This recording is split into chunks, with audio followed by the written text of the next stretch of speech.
going to wrap up with Samson.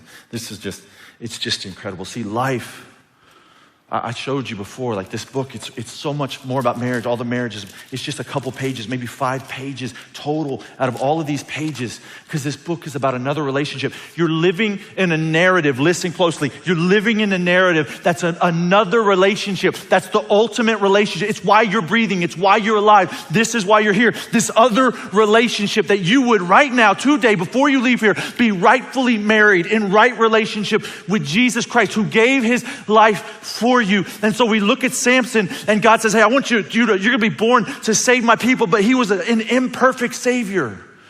He was an imperfect savior. If you go after Samson, if you chase Samson, he's going to leave you wanting and hurting and desperate. He's an imperfect savior, but his life points to a perfect one. Can I show you something beautiful? An angel of the Lord shows up to a woman and says, you will have a son who will be set apart, who's going to set these people free. Later, that angel tells her husband. An angel comes to Mary, the mother of Jesus, and says, hey, you're going to have a son. And his name will be Jesus. And he's going to set the people free from oppression and sin. And later, that angel of the Lord goes to her husband, Joseph, and says, hey, your wife's going to be with child, and it's going to be special.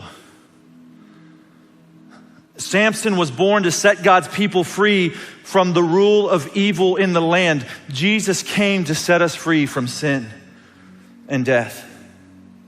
Samson was betrayed by his own people and handed over to his enemies. And Jesus was betrayed by his own people and handed over to his enemies. Samson slayed 1,000 Philistines at Ramoth Lehi. In the Hebrew, it's Jawbone Hill. In Greek, it's Golgotha. In Latin, it's Calvary. Jesus went to the hill of the skull and slayed evil once and for all, saying, it is finished. And Samson was thirsty. And as Jesus hung on the cross in John 19, verse 28, he said, I am thirsty. Samson tore down the barrier of God's enemies, showing them vulnerable to his strength. And through the death of Jesus Christ, God tore the veil in two, saying there is now no barrier between you and me. We can have right relationship. Delilah betrayed Samson for 11,000 shekels of silver.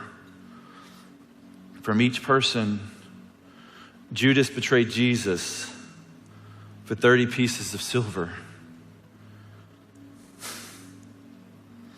And in one act of vengeance, with evil present, Samson stretched out his right and left hand, sacrificing his own life to set God's people free from the oppression of evil in the land. And in one moment, Jesus, with outstretched hands, died for your lust and your control and your fear and the fact that you've done this wrong and you can't get it right. Because you're fearful instead of trusting him. You're controlling instead of surrendering to him. You've been driven by your desires instead of his. You've searched outside his people. And you played games with the hearts of his children. And so if you've heard anything, you're like, man, he's talking about me. Christ died for that. That's the beautiful message of the gospel. And this life is not about marriage. It's about Jesus. It's not about finding Mr. Right. It's about living in right relationship with Christ. It's not about the white picket fence in Frisco. It's about being in right relationship with Jesus and knowing his desires for your life, because you're going to go and be there forever. And there's no husband. There's no marriage in heaven. Did you know that? Nobody's married in heaven. Not one person is up there married except for the church, God's people married to their bridegroom, Jesus Christ. That's it. That's it. Don't you see there's another narrative that's so much more important than the narrative that you've been pursuing with everything? And he loves you and he's calling you right now. He's like, man, I know you got some gifts and some talents and some game, and I know you've royally screwed this up. My words, not his.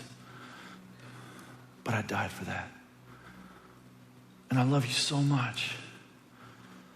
My arms outstretched on the cross. I love you so much. And I've given my life And I did so purposefully and intentionally because you didn't get it right. And I don't even hold that against you. If you trust in that payment, and I've defeated death, so you have a promise that you can be with God the Father in his kingdom forever and ever and ever.